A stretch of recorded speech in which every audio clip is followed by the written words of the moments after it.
Boa noite a todas, a todos, a todes. Vocês me escutam? Tá tudo ok aí. Que alegria, gente. Muito feliz, né, de estar nessa fase, essa etapa da ativação, né, do desmonte colonial. Então, o Desmonte Colonial é um programa de ativação, de acompanhamento artístico e de formação, que é voltado para artistas e pesquisadores de campos diversos, né, da arte e da educação, de onde, a partir de outras territorialidades e de outros fazeres, a gente tem refletido e tem pensado sobre as nossas práticas também. Essa edição do Desmonte é uma edição de ativação, que é um projeto fomentado com recursos da Lei 14.017/2020, da Lei Aldir Blanc, por meio da Secretaria Municipal da Cultura de Fortaleza.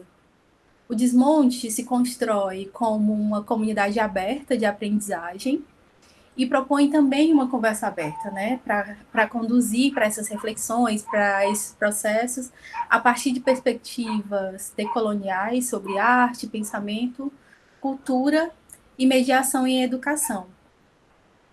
Para essa edição, com inspiração na obra, né, da Bell Hooks, a gente denominou e tem chamado de Arte Desobediente, Educação Transformadora.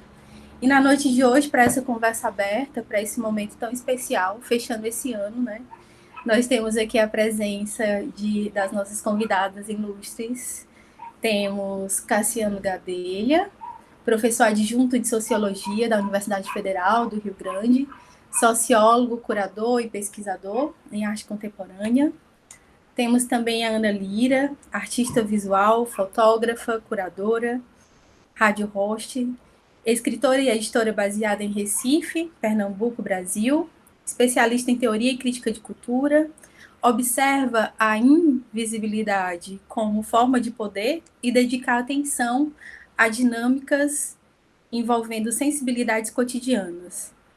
Sua prática é baseada em processos coletivos e parcerias. Tendo trabalhado com eles por mais de 2 décadas, nestas iniciativas, dedica-se a fortalecer as práticas colaborativas de criação que observam as entrelinhas das relações de poder, que afetam o nosso processo de comunicação, as articulações do cotidiano e a forma como produzimos conhecimento no mundo.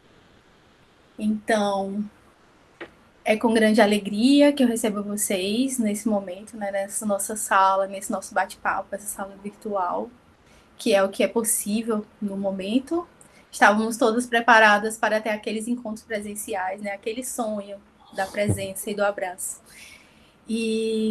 Mas, de todo modo, queria dizer, em nome do Ateliê Casa Mata também, fazendo referência também à presença de Clebson Francisco, que é outro mediador também, que está juntamente pensando esse processo de mediação e ativação dessa edição. Então, quando a gente faz esse convite e essa chamada, compreendendo essas trajetórias, né, as 2 trajetórias, como sendo caminhos que nos têm orientado até aqui. Então, a gente reconhece nas trajetórias de vocês e nesses caminhos que vocês têm trilhado os nossos possíveis, né? Então, por isso que é tão importante e de perceber que essa educação de que a gente fala não é uma educação para informação e para introjeção, mas sim é a educação para o ânimo em aprender e realizar. E eu acho que isso vocês fazem muito bem pela inspiração, né? Por tudo que vocês têm construído até aqui, por todos os construtos, e para além disso, pensar também, como a Bell Hooks chama, da educação como uma prática para a liberdade. Então, queria agradecer a presença e passar a palavra para o Cassiano Gadelha. Seja bem-vindo. Boa noite. Boa noite, muito obrigado. Primeiramente, antes de tudo, queria agradecer muito ao convite da Ateliê Casa Mata, a Aline Furtado, o Clebson Francisco. Agradecer também por estar aqui hoje na presença da Ana Lira, que eu ainda não conhecia pessoalmente, né, mas é um virtual pessoal. E agradecer muito, assim, pensando no que vocês colocaram, né, e eu acho que é muito importante esse trabalho da Bell Hooks e eu me lembro que quando eu o li pela primeira vez, era no momento que eu estava também repensando a própria prática, pensando também a própria prática da docência, e acho que uma das coisas que a Bell Hooks traz, nesse sentido, quando a gente está entendendo a colonialidade, e trabalhando também no sentido de um desmonte colonial, não só a colonialidade enquanto conceito, uma categoria, mas entender isso do ponto de vista da prática, entender isso também do ponto de vista daquilo que a Bell Hooks traz, que é muito forte, que é a própria potência dos encontros, né, o próprio evento dos encontros, né, isso é uma das coisas que no livro traz muito forte a influência do Paulo Freire, e como ela também coloca essa influência do Paulo Freire em questão, a partir da sua própria experiência como uma mulher negra, feminista, e entrar em sala de aula e trabalhar com outras pessoas, com outras histórias, com outras experiências que não são apenas as suas. Então, esse lugar do diálogo, esse momento do diálogo, esse evento, não é? E aí também a questão dessa prática libertadora, e tem um sentido aí que ela fala o ensinar a transgredir, e eu acho que esse transgredir é uma palavra que sempre tem voltado agora enquanto motor de inspiração e de ação, muito também quando a gente pensa a partir do desgaste da palavra resistência, que muitas vezes pressupõe posições já fixas, estabelecidas, pressupõe, e a potência desse trabalho da Bell Hooks, quando ela traz nesse sentido do ensinar a transgredir, é trabalhar esse ato pedagógico, essa pedagogia a partir desse momento do encontro também, desse momento do que acontece quando essas experiências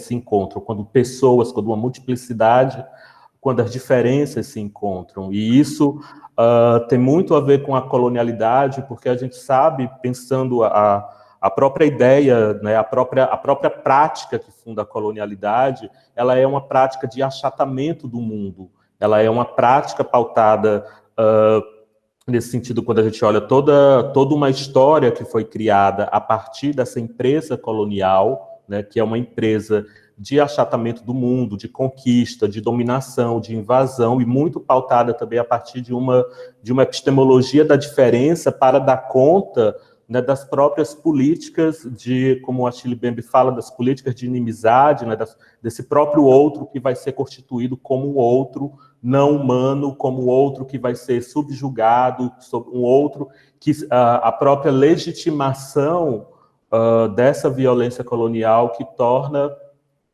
a colonialidade aí como uma empresa também que traz esse achatamento do mundo e essa produção dessas posições fixas, né? E isso é uma coisa que, quando a gente está trabalhando, né, principalmente quando a gente pensa a própria moda que se tornou o termo decolonial e todos os perigos também desse termo decolonial, no sentido também de como ele mesmo, muitas vezes, acaba sendo apropriado nessa lógica aí também do achatamento e das posições pré-estabelecidas, e também os outros desvios do termo da decolonialidade, nesse sentido mais radical, que traz o Frantz Fanon, quando ele pensa o sentido da descolonização. Então, a ideia da descolonização como abolição desse mundo que foi estruturado, né, a partir da colonialidade, e as diferentes tradições críticas, né, que entram em jogo aí, e no sentido de questionar, de problematizar essa colonialidade, não apenas o seu espaço enunciativo, mas também as suas práticas, que são práticas de ordenamento do mundo, né? Então, esse ordenamento do mundo, ele é pautado por várias práticas de segregação, de hierarquização e de classificação, né? E isso é muito importante para a gente entender quando a gente está pensando numa arte desobediente, ou numa arte transgressora, no sentido de desmonte da colonialidade. A gente tem que pensar que a colonialidade se estabelece como uma estrutura, e como uma estrutura a gente está falando de uma infraestrutura que ela é ao mesmo tempo material e simbólica. Nesse sentido, é uma estrutura de desapropriação, de despossessão de povos e de culturas. Então, tem um princípio aí de desproteção, de devastação, de produção de hierarquias e de dicotomias, de separabilidades absolutas. Então, todo o relato moderno, homem, natureza, a humanidade que vai ser postergada a outros povos, as próprias proliferações de diferenças a partir do fundamento, que é o fundamento racial, que funda a colonialidade. Então, você vai ter uma produção de gênero, de classe, de sexualidade, todas atravessadas por essa dinâmica do racial, que é uma dinâmica que coloca esse outro como não sujeito e a partir daí como objeto. Tem todo, né, então tem toda uma questão aí que a gente está discutindo que não é só juntar categorias, mas é entender a própria lógica do racial produzindo essas fraturas e a partir daí também pensar essas diferenças, né? E essa colonialidade se estruturando enquanto um trabalho de um ordenamento do mundo, de um mundo uno, do mesmo, né? A partir de hierarquias, de estruturas, de assimetrias, de representações, de formas de classificação. E isso é muito importante porque a gente tem que entender como isso atravessa a arte, como isso atravessa uma certa narrativa da história da arte, principalmente a partir daquilo que é gerado enquanto uma cultura do gosto e da distinção. Então, a arte, quando você toma essa arte que é criada dentro desse regime, dentro desse sistema, a ideia de arte autônoma, a ideia também dessa transgressão, entre aspas, do artista, que é um artista apartado das infraestruturas materiais do mundo, aí você pensa, quem é esse artista que está aí transgredindo, apartado das, né, quando a gente está lidando justamente com essa infraestrutura material de despossessão. Então, toda essa questão da hierarquização, das formas de classificação, né, toda aquela distinção que ela é extremamente pautada nessa cronologia linear fundada pela colonialidade, que tinha em seu princípio o evolucionismo, e a própria crítica, depois tem a crítica, não, mas já fizemos a crítica, e tem a pós-crítica, mas sempre postergando esse desmonte, né, postergando para um depois, porque são os sujeitos do depois. Vocês estão aí, a gente vai incluindo vocês aos poucos dentro dessa ordem. Então, pensar a colonialidade é pensar essas hierarquias até do próprio regime da crítica, da pós-crítica e da pós-pós-crítica nesse sentido. Então, assim, as estruturas da colonialidade, elas estão montadas aí. Então, não é apenas convocar esses outros que foram pressupostos. Então, agora, esses outros pressupostos que foram criados a partir dessa ficção racial colonial, agora a gente chama para dentro dos espaços de arte que estão com as suas mesmas estruturas intactas, né? Então, é nesse sentido aí que o desmonte colonial, ele é um desmonte desse próprio ordenamento, porque entende essa dimensão também como uma dimensão de trabalho. E eu acho que essa dimensão de trabalho ela é muito importante para entender esse outro trabalho, que é justamente esse outro trabalho dessas outras corpas, que é um trabalho que não é fundado nessa separabilidade, mas que é um trabalho que está ao mesmo tempo a sua dimensão material e aquilo que foi mais apagado e mais invisibilizado, que é a sua própria dimensão espiritual, a sua própria dimensão cosmológica, a sua própria dimensão também que diz de um outro ordenamento do mundo, que não esse mundo fundado pela narrativa moderna do espólio e do subjugo. Então, é nesse sentido também que o trabalho, entender esse ensinar a transgredir, e entender como isso entra dentro do trabalho de arte, né, a própria ideia do desmonte, é trabalhar nesse sentido do que acontece quando nos encontramos, quando essas diferenças elas se encontram, elas se atravessam, quais são as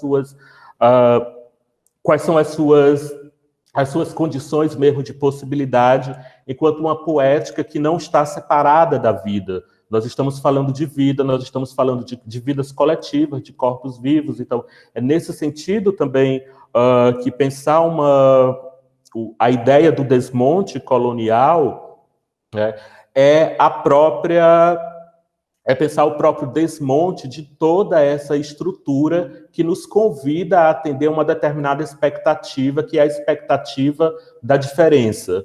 Então, romper também com uma expectativa da diferença, nesse sentido, faz parte de operar enquanto prática poética, política, estética e prática de vida e de trabalho mesmo para nos mantermos vivos, faz parte de romper também com com esse pacto da colonialidade que posterga e mitiga as possibilidades de habitar um mundo em comum, né? O em comum aí não como pressuposto, como dado, mas como algo a ser construído nesse vir-a-ser e nesse movimento também de desmonte das próprias estruturas da colonialidade. Então, é nesse sentido que o trabalho, né, o trabalho de arte, nessa prática do desmonte, né, está muito ligado também a isso que a Bell Hooks traz, nesse sentido do que é o ensinar a transgredir, do que é o romper essa dicotomia do corpo e do pensamento desincorporado, do pensamento, né, como traz o Luiz Rufino e o Antônio Simas, um pensamento desencantado, né? Então, como romper com essa... E não aquele encantamento weberiano da obra de arte, não é esse encantamento aí que a gente está falando, a gente está falando de outro encantamento que não tem a ver com essa própria áurea que é criada para suplantar esse próprio trabalho, que é o trabalho da própria montagem do dispositivo colonial, que é o próprio trabalho da produção das assimetrias e de um certo discurso da paixão pela arte que passa pelos objetos, por uma paixão, por um fetiche, pelos objetos que reificam a própria estrutura da colonialidade. Então, entender a entrada de outras corpas, de outras sujeitas, o atravessamento nessas estruturas, e a gente sabe, são estruturas que estão aí há muito tempo, ou seja, não é o trabalho de uma vida, porque muitas vezes também tem esse outro perigo, que é a armadilha de sobrepor a uma vida essa tarefa de desmonte da própria estrutura, que desimplica esses sujeitos da própria responsabilidade também, de assumir a sua responsabilidade histórica no campo, nos limites da justiça social e da própria reparação que o trabalho de desmonte colonial demanda, né? Então, é nesse sentido também que eu acho que a Bell Hooks é interessante, a proposição, as várias proposições que estão aí em jogo para a gente pensar essa arte desobediente e esse desmonte da colonialidade.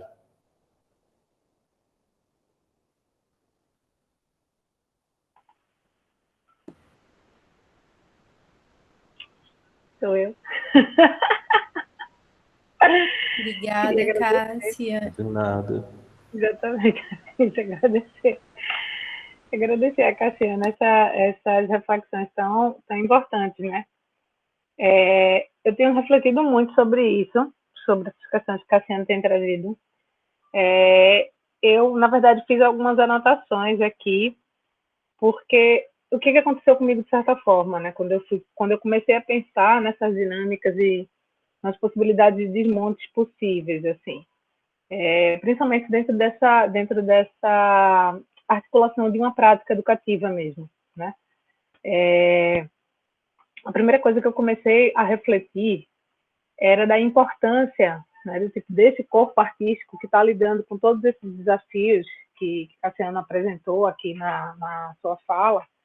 Era um desafio de ter possibilidades de experimentação, né, que é uma coisa que nos é negado o tempo inteiro, assim. Então, eu fui tentando desenvolver uma série de práticas educativas e de tentar dialogar tanto com outros educadores, quanto com artistas, de forma que o tempo que a gente pudesse estar junto fosse um tempo dedicado a esse experimentar ou a uma reflexão sobre esse experimentar, né? Porque o próprio contexto, a maneira como o próprio contexto se elabora, né, dentro desse circuito da arte, para essa noção do quanto a colonialidade ainda afeta as nossas práticas, é um contexto que não apoia, que não ajuda esse artista que é negro-descendente, que é afro-ameríndio, que é africano, que está dentro desses contextos também da conexão desses povos com os povos ciganos e com outros povos, na verdade, andinos e dessa região do Caribe, que cruzam a nossa existência e que foram todos aí batizados ou de indígenas ou, enfim, quais foram os nomes que a colonialidade deu, que não nos permitiram, né, pensar sobre essas reflexões e sobre essas práticas e sobre as potências que esses próprios povos criam, né? Então, uma das coisas que me veio, que eu fico refletindo um pouco sobre isso a gente precisa ter esse tempo de experimentação e a gente precisa ter um tempo também de sistematizar essa produção de conhecimento, né? Porque uma das questões importantes que vem junto com o debate, né, sobre as questões da colonialidade, as questões do que é esse termo, né, decolonização, descolonização, pós-colonialidade, pós-verdade, pós não sei o quê, né, tudo isso que Cassiano trouxe brilhantemente. Agora, quando comunicou, eu acho que todas as questões que envolvem esse processo poucas vezes tocam numa questão que para a gente é muito cara, que é justamente a negação das nossas práticas criativas como criação, né? A negação desse lugar, o não enxergar esse lugar, né? E isso abre para a gente como um todo um lugar muito delicado, que é o da gente o tempo inteiro ter que traduzir as nossas práticas para o que esse sistema colonial ainda entende como prática criativa, ainda entende como prática artística, né? E nesse processo de tradução, elos importantes se rompem, né? Elos importantes se rompem, né? Nesse processo de tradução, nesse processo da gente tentar fazer, ainda estar, né, dentro desses circuitos aí, né, de produção de conhecimento artístico, tanto do ponto de vista da sistematização do pensamento, quanto do ponto de vista da produção efetiva de obras para caminhar nesse circuito, a gente ainda está, nesse processo de tradução, sacrificando, né, o que é de mais importante para a gente na nossa prática criativa, sabe? E aí, essa reflexão de como a gente sistematiza esse tipo de conhecimento, como é que esse tipo de conhecimento vai para a prática, ou como é que a gente puxa de volta uma reflexão para o fato de que a nossa prática criativa, né, e a nossa produção de conhecimento está no dia a dia, está no cotidiano, a gente talvez precise olhar para esse cotidiano de uma outra forma, né, que ainda precisa ficar claro, né, para uma quantidade cada vez maior de artistas, sabe? Porque a gente foi ensinado ao longo dessa prática colonial a não reconhecer isso como lugar de criação, a não reconhecer isso como prática de arte, né? Embora a gente saiba que existem diversos povos que sequer usam esse nome, né? Sequer, assim, diversos povos, e a gente é herdeiro desses povos onde sequer a palavra artista existe no dicionário, porque não existe diferenciação entre esse tear criativo do cotidiano e a própria vida, né?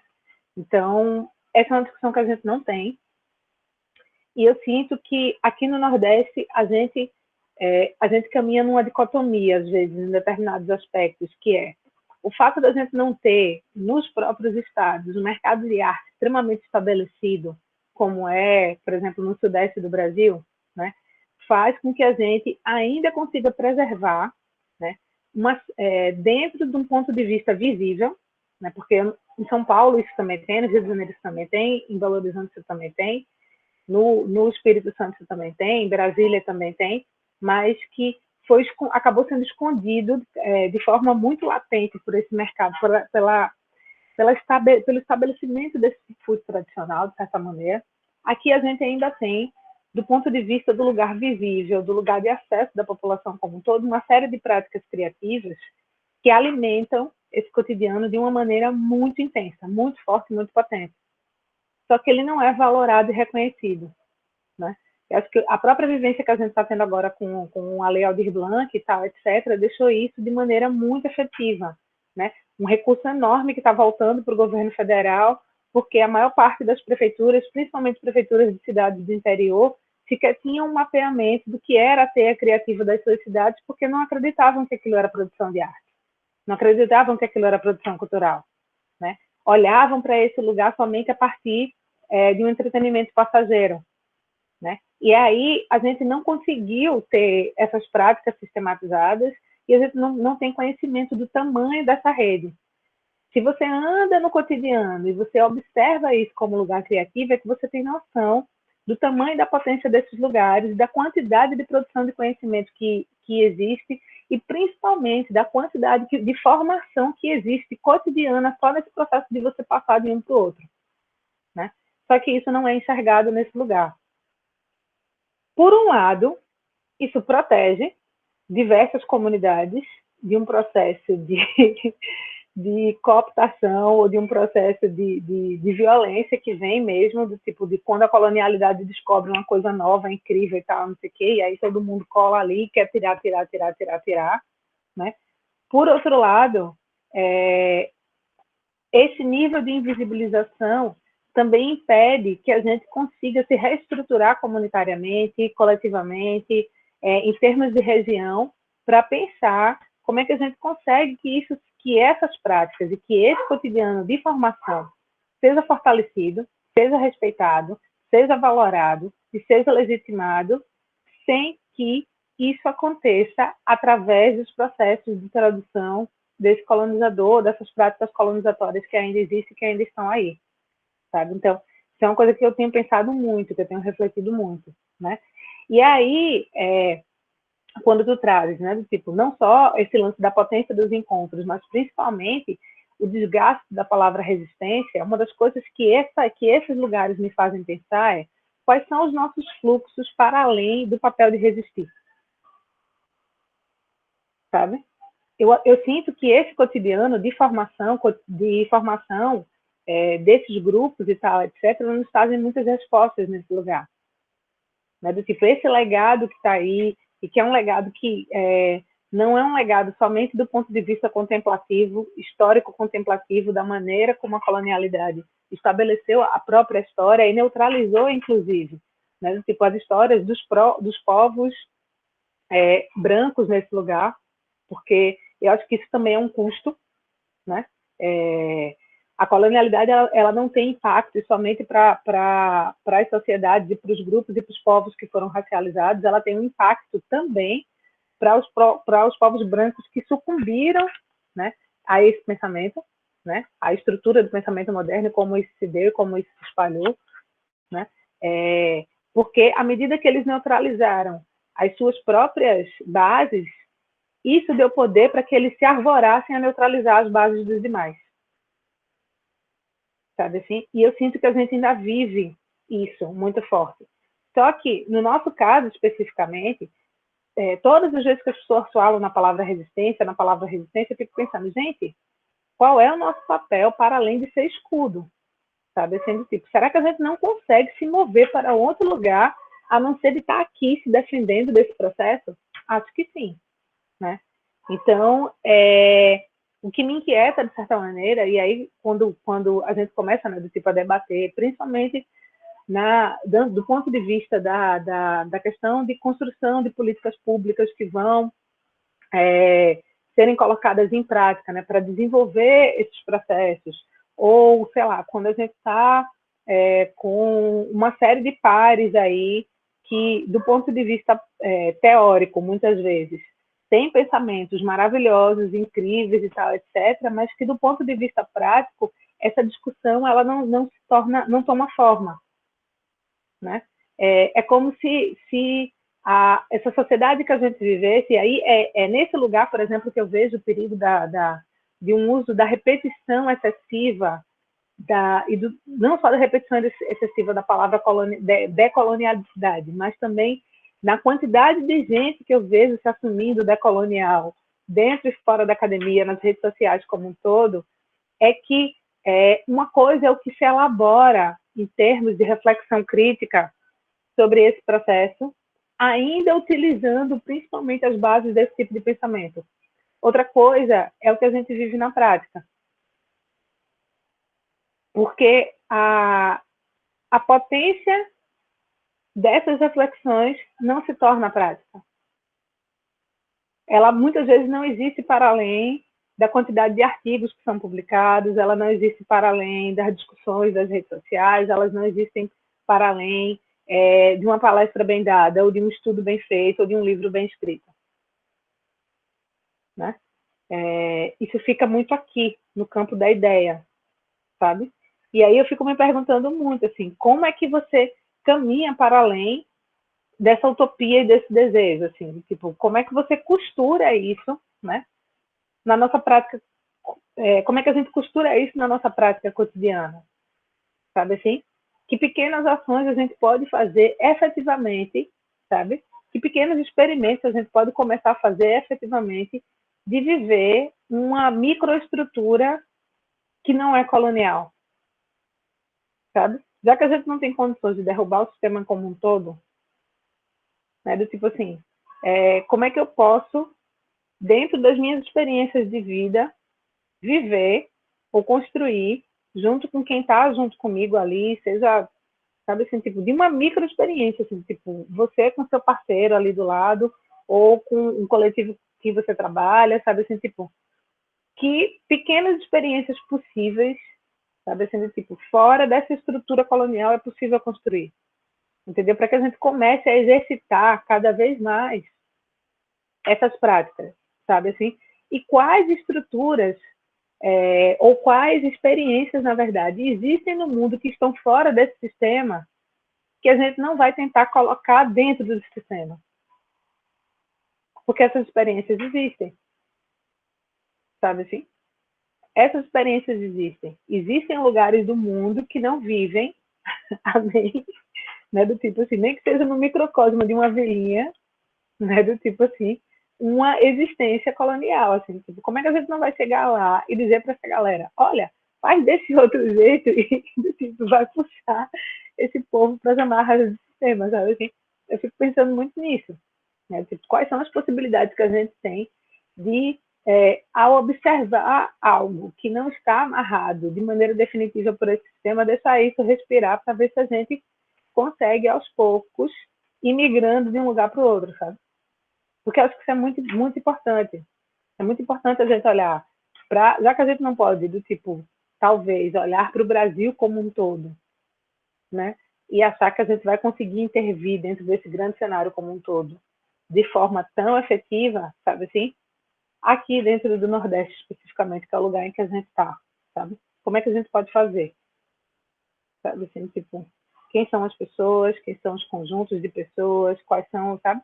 Quais são os lugares em que a gente vê isso acontecendo e que a gente não vai tentar confinar, sabe? Que a gente, ao contrário disso, vai tentar experimentar junto para tentar viver um outro processo, entende? Então, eu tenho pensado muito nessa coisa de uma educação como uma prática de liberdade, de permitir que as pessoas façam fazendo, sabe? Hoje em dia eu já não tenho mais desejo de conceituar tudo, ou de querer que tudo se explique, sabe? Ou de querer que tudo seja sistematizado a partir da noção clássica de entendimento, sabe? Para caber em determinados espaços. Porque aí é você pegar essa experiência que está ali pulsante, latente, sabe? Assim, tipo, e existindo em suas próprias formas de produção de conhecimento fora, ou o máximo possível fora desse sistema, e trazer isso de volta para o sistema, sabe? Então, eu tenho cada vez mais, quando eu encontro artistas que, do tipo, eu vejo que não vai escrever um belo texto falando sobre, o meu devir artista, sabe assim, mas que está ali no processo de fazer, fazendo, eu digo, vai fazendo, fazendo. Vai lá, vai fazendo, fazendo. Entendeu? Não tento forçar a pessoa a se enquadrar, não tem um portfólio, ok, vai fazendo, fazendo. Para a gente ver se a gente consegue efetivamente que essas coisas, né, não nos sequestrem, porque tem me inquietado muito, e aí quando você fala, Cassiano, né, do tipo dessa dinâmica mais forte, efetivamente, do que reverbera, né, dentro dos circuitos artísticos e das práticas criativas como um todo, o que tem me inquietado bastante são os povos dos quais a gente faz parte começarem a acreditar que a nossa forma de criticar o sistema é a gente performar a chacota que os brancos faziam de nós. Sabe assim? Ou de, por exemplo, você tira onda, você fazia blackface, então eu vou fazer whiteface agora. Não sei se é isso, sabe? Eu tenho muitas questões com esse lugar de você utilizar as mesmas estratégias no lugar oposto. sabe assim, como uma forma de dizer assim, ó, vocês agora vão ver o que a gente faz com vocês, sabe assim? Ou como a gente evidencia o quanto vocês são ridículos. A sensação que eu tenho muitas vezes é que quando a gente faz isso, a gente perde a oportunidade de olhar para as nossas fontes, sabe assim? E de trazer essas fontes para o seu lugar de fortalecimento. Entende? Eu não tenho interesse hoje, talvez, assim, não só como artista, mas como alguém que está educando numa construção coletiva e aprendendo também dentro dessa construção coletiva, eu não tenho tanto interesse, talvez, de sistematizar a sistematização que os brancos já fizeram da minha vivência enquanto mulher negra e afro-ameríndia, sabe assim? Não tenho tanto interesse nisso. Tenho mais interesse de descobrir, de olhar, de pensar o que é ser esse corpo híbrido, né? Resultado de uma diáspora, sabe assim? E quais são as potências que esse corpo híbrido, resultado dessa diáspora, tem no seu entorno e tem em si e pode colocar esse caminho para frente. Entende? Então, eu tô interessada muito nessas narrativas e tenho tentado olhar muito para isso, assim, pensando que a prática de liberdade pode ser mais do que a gente, do tipo, entrar num processo de resistência do tipo, escapar ali pelas entrelinhas da relva, tentando dar uma carreira e dar uma carreira para tomar aquele banho de rio, sabe, assim, o mais profundo possível. Tô com esses pensamentos um pouco me atravessando aqui. Ouvindo vocês, e aí eu lembrei de um trechinho da Toni Morrison, sim, que está no livro O Olho Mais Azul, porque eu acho que chega muito próximo com relação a isso, né? Que ela fala da parte da terra improdutiva. Não há realmente mais nada a dizer, a não ser porquê. Mas é difícil lidar com o porquê. É preciso, então, buscar refúgio no como. Porque eu acho que sempre o que diferencia algumas práticas de outras é a existência de mundos que não são vistos, que não são alcançados, né, por uma percepção, está diretamente ligada a isso, porque falta percepção para chegar e entender que ali já é um outro modo, que ali já é outro sistema, e que você, e ao mesmo tempo que tem essa falta, esse repertório, essa percepção para encontrar com esses outros mundos, né? Então, acho que está muito ligado com essa história da pedagogia do encontro, mas também eu acho que isso se aponta de diversas formas, assim, pensando nessa prática desses outros mundos, dessas comunidades, né, e desses lugares que conseguem se organizar e pensar os seus saberes e fazeres de um outro modo, sem se preocupar ou sem estar o tempo inteiro dando respostas para a estrutura. A estrutura existe, está todo mundo sobre a mesma estrutura, mas tem gente que não está preocupada em dar respostas para ela, né? Então, tem esse grupo de pessoas, mas tem também a estrutura correndo atrás de retirar essa possibilidade dessas comunidades que vivem assim. E aí eu fico pensando aqui como advogada mesmo, que atuou junto de comunidades tradicionais e ao movimento indígena, que é o quê? Reconheço o direito de se viver de uma forma diferente, que eu não tenho como dar conta, mas eu crio instrumentos legais e jurídicos que inviabiliza esse modo de vida. E aí eu tenho o quê? Um associativismo que ele surge como? Com base em quê? Numa legislação. Então, assim, hoje você olha para as comunidades e aí o Estado diz que só vai financiar se tiver um CNPJ. Então, assim, eu reconheço, mas não reconheço na prática, nem legalmente. Então, eu tenho uma estrutura que ela vai sempre botando essas garras. Aí os artistas, ou as trabalhadoras da arte, né? Porque eu acho que é preciso, agora a gente tem que começar a dar os nomes. Então, quando o Cassiano chama para dar os nomes e falar que trabalho é trabalho, então, assim, eu acho que hoje eu estou mais próxima para ser uma trabalhadora da arte do que um artista, porque é muito mais corre e perrengue, né, do que close.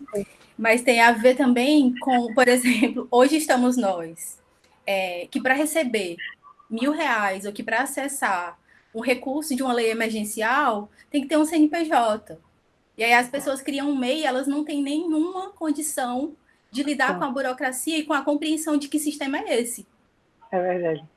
Então, assim, quando a gente vai vendo de como a estrutura que não contemplada e não está sendo respondida, ela vai arrumando artifícios e mecanismos para, tipo, se infiltrar e quebrar também. Então, assim, mas só para dizer que todas essas questões afloraram muito, e aí eu queria provocar um pouco, assim, então fiquem à vontade para trazer outras questões, mas a pergunta era, muito a partir do que vocês trazem, né, para o debate e sobre essas falas de vocês, tanto sobre a pedagogia do encontro, mas pensando também de como parar desse lugar de dar resposta, eu perguntaria como sair da energia sacrificial, né? Porque esse fazer em dar respostas e esse corpo que precisa o tempo inteiro e que tem como lida de vida, né? E aí é isso que Cassiano traz, que é incrível. Então, assim, esse trabalho de vida toda, que é ficar dando resposta e desmontando, quando na verdade a gente tem que começar a desviar, inclusive, o nosso foco e a nossa compreensão e percepção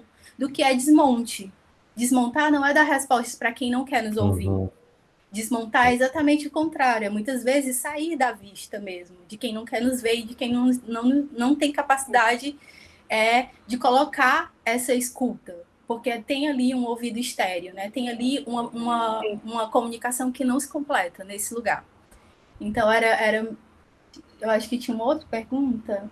Ah, sim, sobre esse processo de sistematização desses fazeres, pensando que muitas vezes são tidos como tecnicamente inviáveis, mas intuitivamente necessários, né? Olhar para tudo isso que se aponta nesse miúdo também, às vezes, no pequenininho, assim. Então, é isso, fiquem à vontade. Pode ir, Cassiano. Eu achei ótimo, assim, agradeço muito, gostei muito de escutar vocês. A Ana Líria me fez pensar várias coisas também, e também com a Aline, né, eu acho que é uma das coisas que eu me coloco sempre, porque eu estou dentro, por exemplo, desse trabalho, que é o trabalho da academia da universidade, que é o trabalho que você é demandado a dar respostas, né? Então, assim, tem esses lugares também. Mas e sair dessa energia mesmo sacrificial, que é a própria lógica também, e escutando a Ana Líria, eu comecei a pensar, mas o que foi que te fez ainda continuar e chegar até aqui? E tem uma astúcia aí, que eu acho que é uma astúcia dos modos de fazer e de viver, principalmente da gente que vem das comunidades mesmo, da periferia, do Nordeste. Tem uma coisa de uma certa astúcia. E eu lembrei muito quando, né, a Conceição Evaristo falou numa conferência sobre a história da engenhosidade também, mas tem astúcias, e eu tenho começado a trabalhar isso, porque isso sempre me volta justamente nessa, como é que eu poderia dizer, nesse passa-bola que a gente recebe umas das outras, é nesse passa-bola que vem e desvia daí, desvia desse negócio, desvia dessa demanda, dessa energia, e nesse passa-bola é que a gente vai aprendendo. E esse passa-bola me traz uma memória muito, muito afetiva e que está ligada a muitas histórias, que é a história também daquelas que escutam, daquelas que aprenderam a escutar, daquelas que aprenderam a atravessar as estruturas, escutando os seus ruídos mais infra, que é nesse infra aí que a gente vai atravessando e vai fazendo esse movimento. Então, tem modos de fazer, modos de viver, e eu acho que tem... E aí também é muitas vezes como a gente entra dentro das armadilhas dessa escalada por visibilidade, ou dessa escalada pela distinção, nessa lógica colonial da distinção, e às vezes a gente perde, e aí você tá de novo, você vê o assinal, você se pergunta onde estou, com quem estou, como estou aqui, como eu fui parar aqui, né, dessa história. Você vê, né, e eu acho que é uma das coisas que nesse livro da Bell Hooks, quando ela está também falando muito da prática dela em sala de aula, em várias universidades, também nos movimentos, e tudo, tem muito essa história desse momento que o que é que está acontecendo aqui? E aí você resgata uma certa escuta, também uma certa astúcia também, e aí eu acho que tem diferentes... eu acho que não tem como a gente dar uma receita única, porque o que a gente está falando são de vidas coletivas, cada vida uma vida, cada vida as suas estratégias. A gente até, às vezes, se desentende umas com as outras por conta desses próprios modos de habitar o mundo e de estar aí sendo atravessada por essa própria colonialidade. Mas eu acho que hoje eu tento me guiar um pouco nessas astúcias, assim, astúcias que você foi começando a aprender a entender mais ou menos e desse como e dessa coisa às vezes de dica de mãe, de tia, e dizer não fica perdido, pergunta a alguém alguma coisa nesse sentido. Tem certas formas aí, tem certas astúcias que são as astúcias de sobrevivência das nossas comunidades, que é nessa hora que eu digo, aí vai, mas eu geralmente sou aquela que está no limite, aí quando o arsenal está todo, aí agora vai um pouco, vai desse negócio aí. E tem e eu acho que é isso mesmo que a gente aprendeu mesmo e muita coisa também da fala. Eu acho que eu venho também de uma família onde as mulheres falavam muito e os homens eram mais calados, né? Então, assim, essa coisa da fala e da escuta, e dessa fala que amarra, dessa fala que fabula, dessa fala que está ligada ao fazer também. Então, tem modos aí que você vai entendendo e que você vai se comunicando. E eu acho que é isso, assim, é por aí um pouco.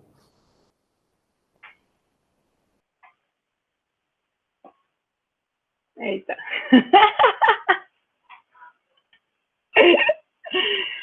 Acho que tem várias questões aí, Aline, que tu trazes, que são bem importantes para a gente refletir um pouco. Eu só queria te pedir, tipo, na ordem, qual foi a primeira questão que tu trouxe? Foi a do... Como sair da energia sacrificial. Como sair da energia sacrificial. E a outra... Era sobre esse processo de olhar para esses saberes, né, que são tecnicamente inviáveis. Sim. Era só porque na minha cabeça está latejando ainda a questão do processo da tutela, né?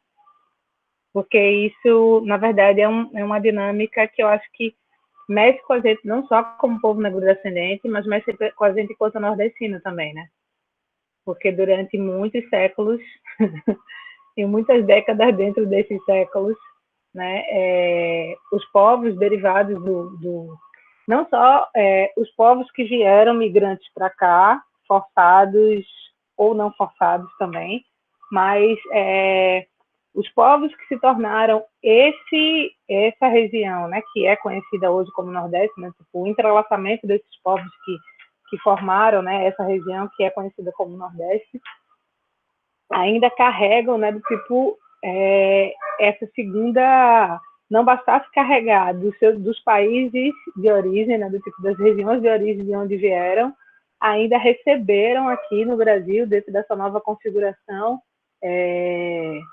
mais esse peso que é de ser visto dentro do país como um povo que não existe, que não consegue caminhar, né, do tipo, sem a tutela do Estado, embora seja o povo que o povo não, né, do tipo, um conjunto de povos que ainda tem, né, uma série de estratégias, de estruturas, de entrelinhas, de formas de produção de conhecimento que fazem com que muito desse país, né, e das regiões desse país respirem, né, até hoje, né, porque todas as vezes que se seca a fonte, todo mundo corre para cá para entender quais são as novidades, né, do tipo que o Nordeste está produzindo, ou que o Norte do Brasil está produzindo, né, do tipo, e que são vistas, nossa, como salvadoras, como renovadoras, né, do tipo de todo desse contexto que acontece aí nesses outros espaços, assim.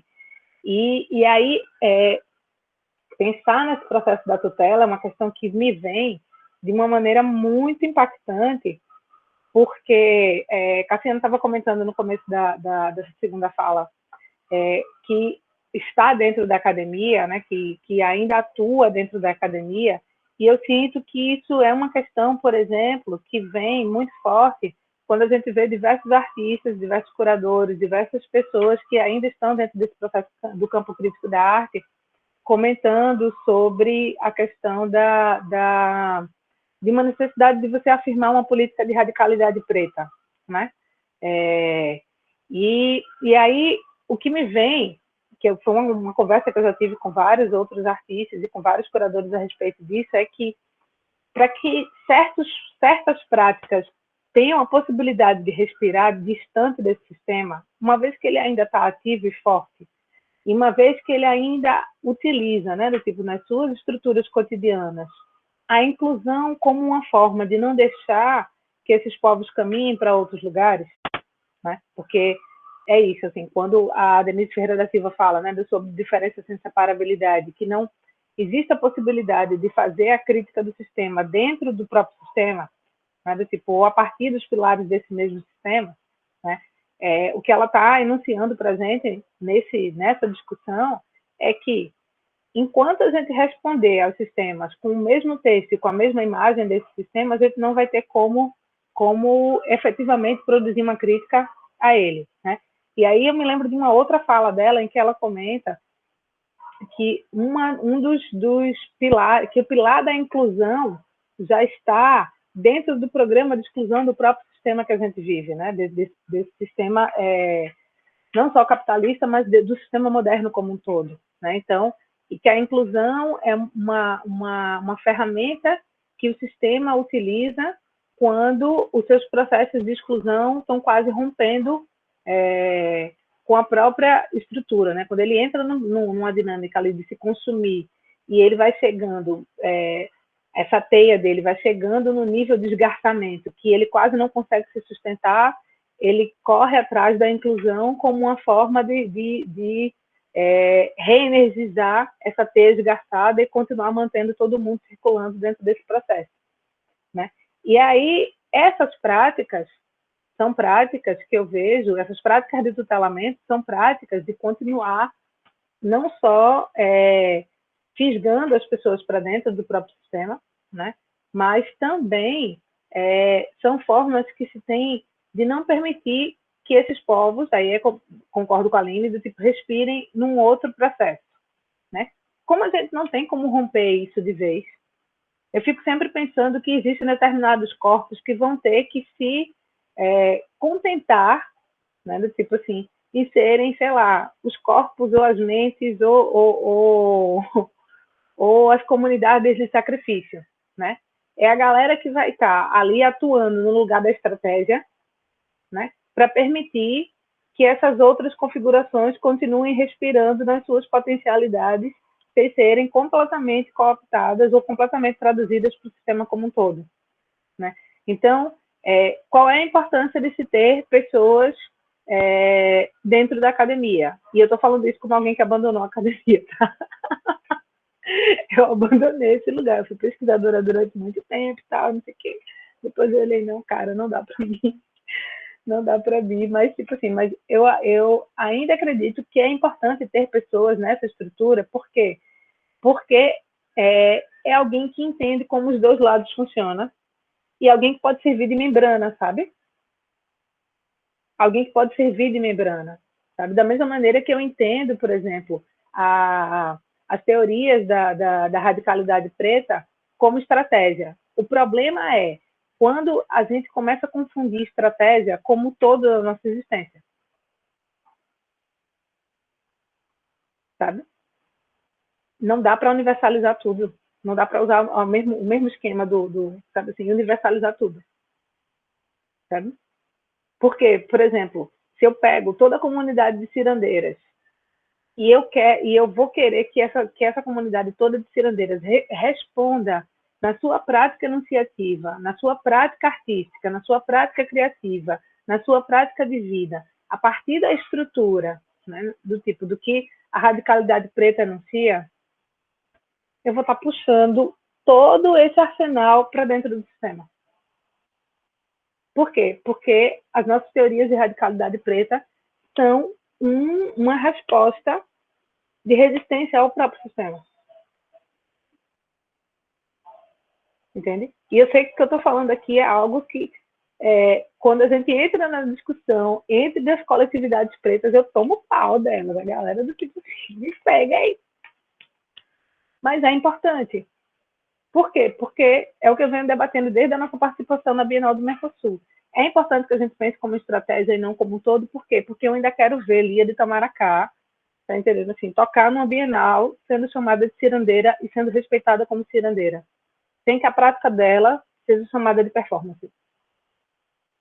Porque aquilo não é performance, aquilo é a vida dela. Só que essa vida agrega, né, do tipo, dentro dessa roda, aquele potencial criativo que ela mostra e que ela anuncia.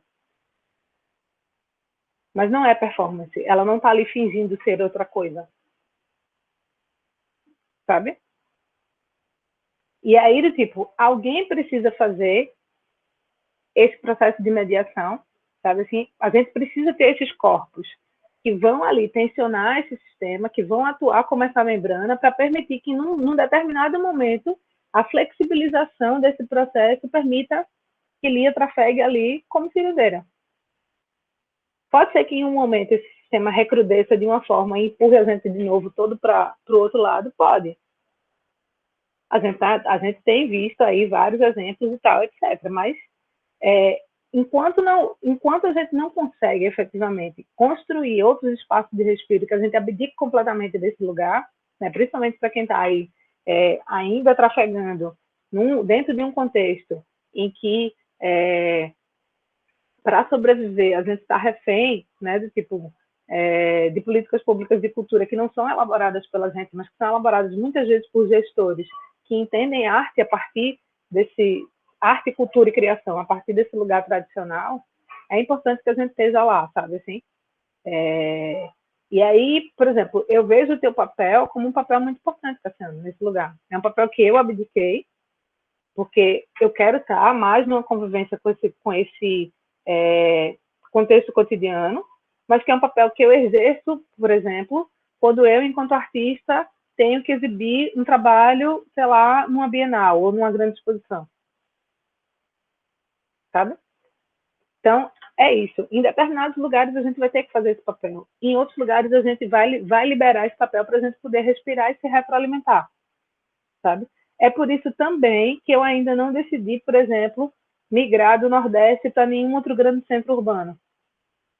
Sabe assim? Porque daqui eu consigo eu consigo estar num contexto que, embora tenha dificuldades estruturais, obviamente, né, para além do tipo do próprio debate com essa estrutura colonial, de dificuldades estruturais, eu falo a nível financeiro, a nível do tipo de outras questões de sobrevivência, mas é onde eu consigo estar mais próximo dessa fonte que ainda não foi totalmente cooptada, sabe? E onde a gente ainda pode se reinventar. Que é porque esse tentáculo ainda não está tão forte assim, ainda não sufocou, né, as nossas possibilidades de existência, assim. Não que tenha sufocado, sei lá, em São Paulo, por exemplo, como um todo, porque São Paulo é uma cidade de 18 milhões de habitantes, e a gente entende que isso sufocou alguns processos e alguns fluxos, mas que existem diversos outros fluxos que estão ali se movimentando, mas a gente entende que lá, por ser o epicentro do processo, a pressão é muito maior. Né? Sabe assim, tipo, é uma coisa que eu falo o tempo inteiro com as artistas e com as artistas, não só dentro do sistema da arte, mas nos processos de formação que a gente tem. Se aqui a violência que a gente sofre, a violência de um não acesso a determinados lugares, né? A violência que elas sofrem lá é uma violência que é produzida justamente pelo controle dado nessa produção criativa a partir da entrada, a partir do acesso. É uma violência de um outro nível. Compreende? Sabe assim? Então, Aline, quando tu fala dessa coisa de ser uma advogada e tá nesse processo como um todo, eu entendo que nós três aqui temos esse papel. Né? A gente é esse corpo membrana. Sabe assim? A gente é esse corpo mediação. Compreende? E não dá para voltar atrás, porque a gente nem vai conseguir estar dentro de um lugar nunca mais na vida, né? Tipo assim, a gente nunca mais na vida vai conseguir estar numa situação de um corpo que ainda não foi conscientemente afetado por isso, e que por isso consegue trafegar em determinadas reflexões, mas talvez por a gente viver numa região em que a gente está tão próximo dessas fontes, a gente também não se permite, tá entendendo assim, caminhar para um lugar de completa cooptação e de passar a servir ao sistema de maneira completamente inconsciente, ou de fazer, sei lá, vou falar um processo mais delicado agora, sei lá, ou de fazer um papel como o que o Sérgio Camargo faz hoje na Fundação Palmares, entendeu? Sabe assim? Que é de achar melhor receber benesses, né, do tipo, do auge desse processo colonial e sacrificar, né, do tipo, as comunidades das quais ele se originou e tudo mais, né, do tipo, a pensar em outras maneiras de atuar dentro desse contexto, né, como uma forma, talvez, né, de produzir possibilidades de respiro para que quem está, né, do tipo, cada vez mais conectado com essa fonte de criação possa ter respiros, assim. A gente está, né, em pleno processo agora de recebimento dos recursos da Aldir Blanc aqui em Pernambuco, assim. E é impressionante o quanto esses desníveis e essas assimetrias, né, do tipo assim, geraram uma discussão profunda das pessoas de fato, quem é que acessa esses lugares, né? De fato, assim, do tipo, quem é que está tendo... Porque aqui, por exemplo, a gente não teve um edital como vocês tiveram aí no Ceará de aquisição de obras. Aqui eles optaram por fazer um edital de aquisição de equipamentos. Mas eram os espaços, né, do tipo coletivos e grupos que precisavam de equipamentos para se estruturar e se construir uma política pública de oferecer esse edital. Só que aí é isso. Quando a gente colocou a coisa na prática, a gente entendeu que só quem tinha condições de acessar efetivamente esse edital da maneira robusta dele, com a plenitude dos recursos, né, eram os grupos que estavam superestruturados e que entendiam uma linguagem de sistemas de aquisição que a maior parte dos coletivos não entendia. E aí, quando a gente viu, sei lá, um coletivo como o nosso, que é um coletivo negro descendente, de artistas que já estão trafegando aí dentro do circuito, que já estão produzindo residências artísticas, tomando pau num edital como esse, sabe assim, a minha primeira reação foi: como é que esse recurso vai chegar em Cabrobó, vai chegar em Orobó, vai chegar... Não vai chegar. Sabe? Não vai chegar, a não ser que exista em cada uma dessas cidades 2, 3, 4, 5 corpos membrana que se proponham a fazer essa mediação. Entende? Então, por mais que o nosso papel ainda seja um papel que, em determinados processos, alimenta o sistema, por um lado, ele é também um corpo que é importante para retroalimentar, sabe assim, tipo, esses grupos que precisam respirar e que, para poder acessar esse processo, estariam, né, do tipo,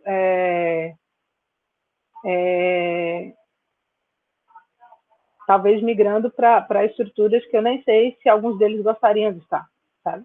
Embora eu acho importante que a gente também, por exemplo, sei lá, no caso de Aline com as mulheres, eu acho importante que, por exemplo, que esse corpo membrana passe a ser um corpo da própria comunidade, sabe assim?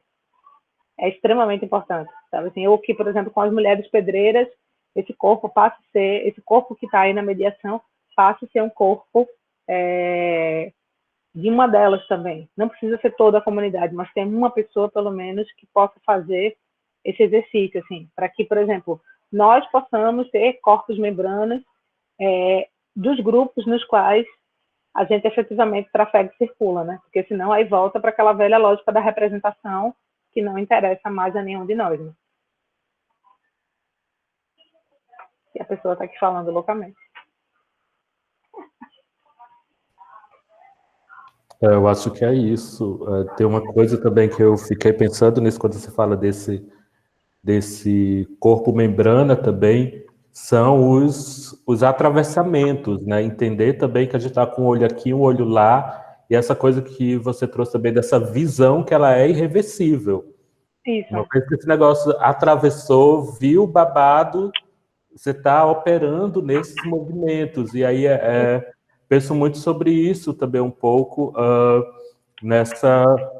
na própria maneira como a gente vai lidar também com o conhecimento, nesses vários entendimentos que você trouxe, né? Não no sentido de colocar tudo de volta, né?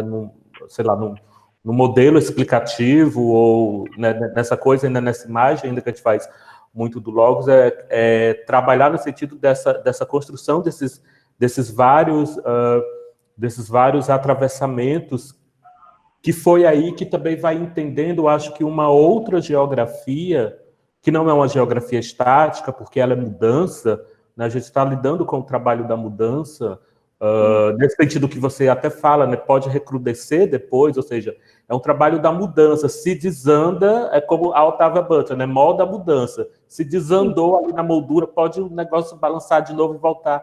Então, assim, tem uns entendimentos aí que eu acho que foi importante você trazer para pensar esse próprio movimento mesmo. E aí eu acho que outras linhas aparecem, outras rotas aparecem aí, que não são mais as rotas da própria geografia colonial, né? Acho que tem rotas aí afetivas circulando, que a gente vai pensando nesse sentido do nosso trabalho. É porque eu fico pensando muito assim na coisa que a própria ideia de progresso, né? A maneira como a ideia de progresso foi assentada para a gente, fez com que a gente criasse a ilusão de que, à medida que a gente dá determinados passos, a gente não pode retornar, né?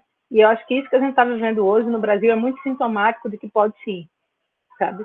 Então, hoje em dia, eu abandonei, na verdade, a lógica de progresso, e eu tenho tentado olhar para os nossos fluxos muito como maré, sabe? É aquela coisa que vai, mas pode voltar, sabe assim? Então, aonde é que a gente não construiu bem determinados processos que permitem que determinadas coisas voltem? Porque é muito doido a gente olhar para isso, né? Tipo, a gente vive num país que pensa muito em construção, mas não pensa em manutenção. A gente não tem políticas de manutenção. E aí, quando a gente não pensa em políticas de manutenção, a gente não pensa em como continuar retroalimentando aquilo que a gente sentiu, que nos fez bem e que pode nos levar para lugares outros. Quando a gente consegue ter um determinado resultado que a gente acha que foi satisfatório, a gente já acha que chegou, tá entendendo assim? E aí migra para outra coisa e abandona aquilo ali. Ou acha que aquilo ali vai funcionar daquele jeito, sabe assim, tipo, a nível inercial no universo para sempre, assim. E não é isso que acontece. Né? Tipo, essa construção, ela é contínua, sabe? Esse processo, ele precisa ter alguém ali o tempo inteiro, né? Ou alguém, na verdade, porque não existe um corpo só que sustente, né, de tipo uma determinada coisa por tanto tempo, assim, por tantas décadas, por, sei lá, né, por tantos anos. Mas quem são esses alguém aí, né, que podem estar ali trabalhando para que determinados resultados que a gente alcançou e que são positivos para a gente nos levem para lugares outros que falam dessas práticas mais libertárias, mais conectadas mesmo com os processos que a gente gostaria de viver, sabe assim, e que não permitam que o processo recrudesça tanto, ou que se ele recrudescer, como está acontecendo agora, né, que a gente tenha a possibilidade de, nesse movimento de recrudescimento, construir estratégias de saída, sabe? Tem duas imagens aqui que me vêm que são muito bonitas. Uma é uma história que eu costumo contar para todo mundo que me vê pela internet, que eu digo para todo mundo que se ela é mentira, é a mentira que eu quero continuar contando. Eu já contei ela para a Aline também, que é a coisa que as pessoas falam da história dos desenhos das tranças, né? Das tranças. Já ouviu falar da história, Cassiano? Já? Do tipo de que os desenhos das tranças são as rotas de fuga. As rotas de fuga, sim. Isso, que eram as mulheres trançavam os cabelos das crianças com as rotas de fuga, né, do tipo que elas observavam quando estavam andando, né, no momento de levar a roupa para lavar, fora da senzala, tá entendendo assim? Ou quando iam fazer algum tipo de entrega, assim, sabe? Era um momento de recrudescimento, né? Mas você tinha ali esse olheiro. Essas mulheres, elas eram esse corpo membrana, né? Elas estavam ali, em tese, indo prestar um serviço para o patrão, mas voltavam com a rota de fuga para os seus, assim. Então, eu sinto que é um pouco esse o nosso papel, sabe assim? Quais são as rotas de fuga que a gente pode propor para os nossos, né? E para outros que a gente acha que precisam desse respiro também, né? E a gente pode desenhar isso na cabeça das crianças, sabe? Essa é uma imagem que me vem muito forte. E a segunda, que me vem muito forte, é uma que vem...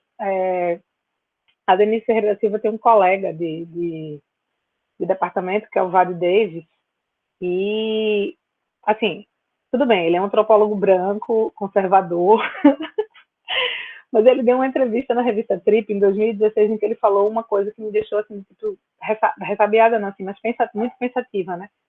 Que ele falava que 50% das línguas estavam deixando de ser ensinadas às crianças, e que isso era um problema, porque você deixar de ensinar 50% das línguas é você deixar de ensinar 50% das possibilidades de resposta sobre diferenças culturais, sobre o que é que significa existir nesse mundo, sabe assim? Então, desde que ele falou isso, eu tenho tentado pensar como é que as nossas existências podem manifestar essas singularidades, sabe? E como é que essas microlínguas que a gente aprende, né? Ou as microlínguas que a gente herdou, né? Desses povos que nos geraram, podem fazer com que a gente continue construindo espaços de comunicação e trafegando códigos que não vão ser possíveis de ser cooptados em sua plenitude por esse sistema, sabe? Então, essa é uma outra imagem que me vem muito forte, né? Que é isso, assim, do tipo, como é que a gente pode continuar ensinando, né? A quem está no nosso entorno, sabe assim? Se não a partir de uma linguagem, de uma língua que vai ficar escondida desse sistema colonial como um todo, mas a partir de microlinguagens, né? E aí as práticas criativas, as nossas diversas práticas de sensibilidades são lugares de construção, né, desses embrenhamentos possíveis, assim, sabe? E eu acho que a gente aqui no Nordeste, a gente tem, assim, uma infinidade de práticas de embrenhamento que podem nos garantir respiro e liberdade durante muitos séculos ainda, assim. Só que a gente precisa se dedicar a isso, sabe? Precisa se dedicar a esses encontros. Eu estou bem apaixonada por esse processo. Sendo bem honesta.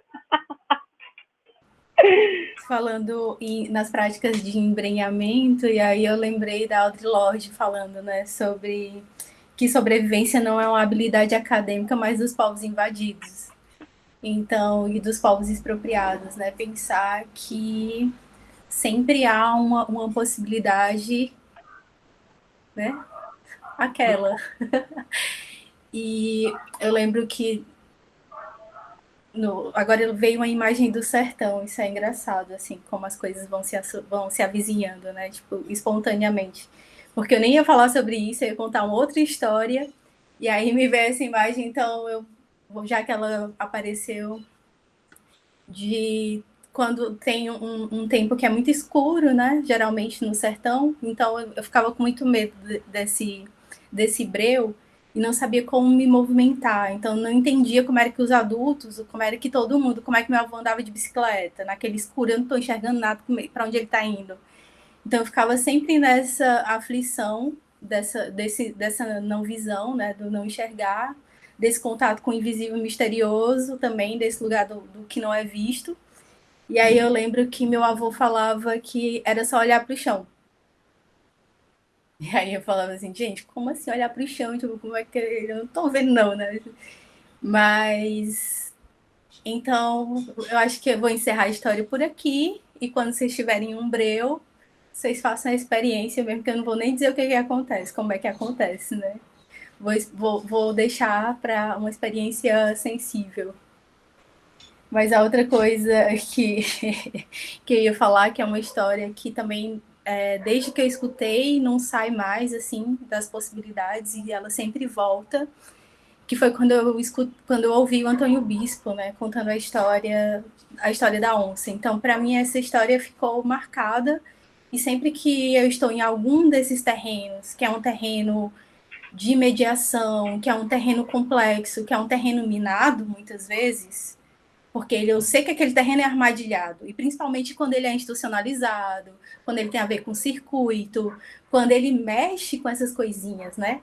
Que envolve arte, que envolve ego, que envolve acesso, que envolve para onde vai. Eu lembro imediatamente dessa história, né? Que o Antônio Bispo conta. Ele fala que se ele estivesse no terreiro dele à noite e ele visse uma onça nas imediações, ele ia lentamente se aproximar, mas antes ele ia se fazer duas perguntas. Ele ia se perguntar: será se ela já comeu?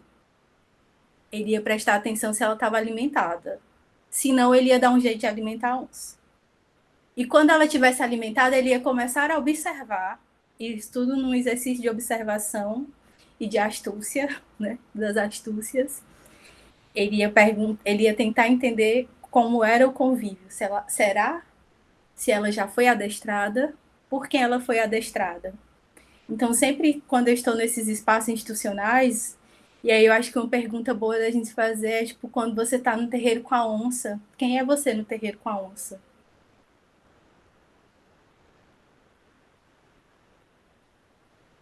E aí eu acho que pensar nas possibilidades e pensar que nos lugares por onde a gente anda, a gente não é uma coisa só. E essa é a parte boa.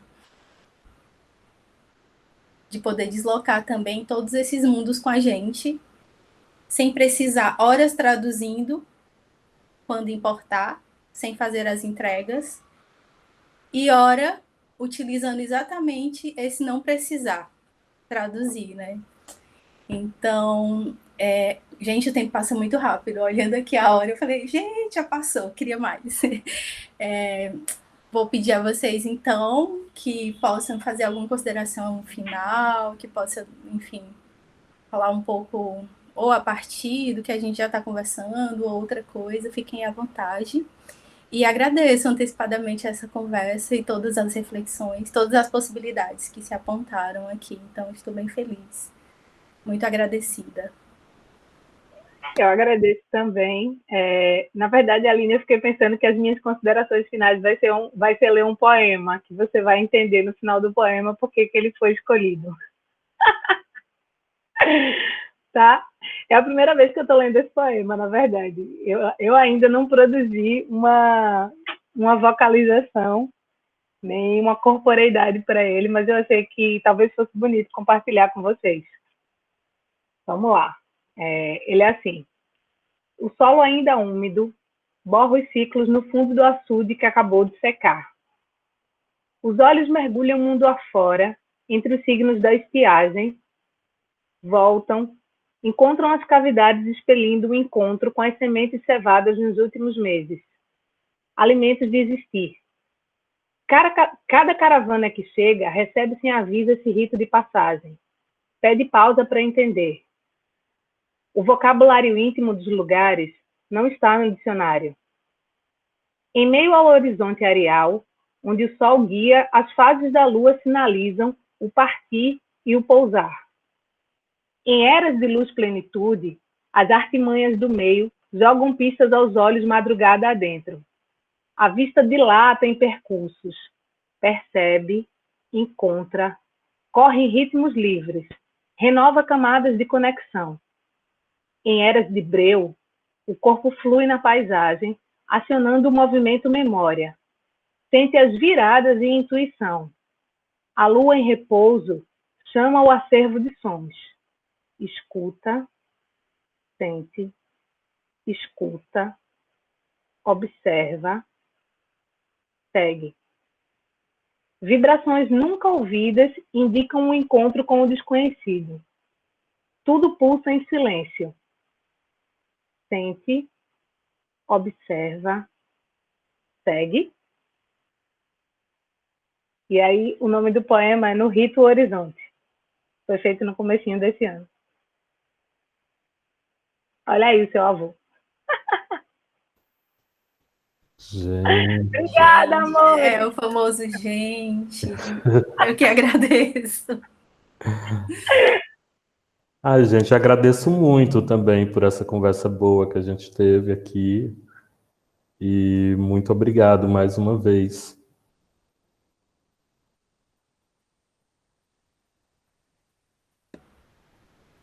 É isso, gente. Obrigada pelas Obrigada. partilhas. Foi incrível. A gente faz vários scripts, mas bom mesmo é o ponto fora da curva. Sim.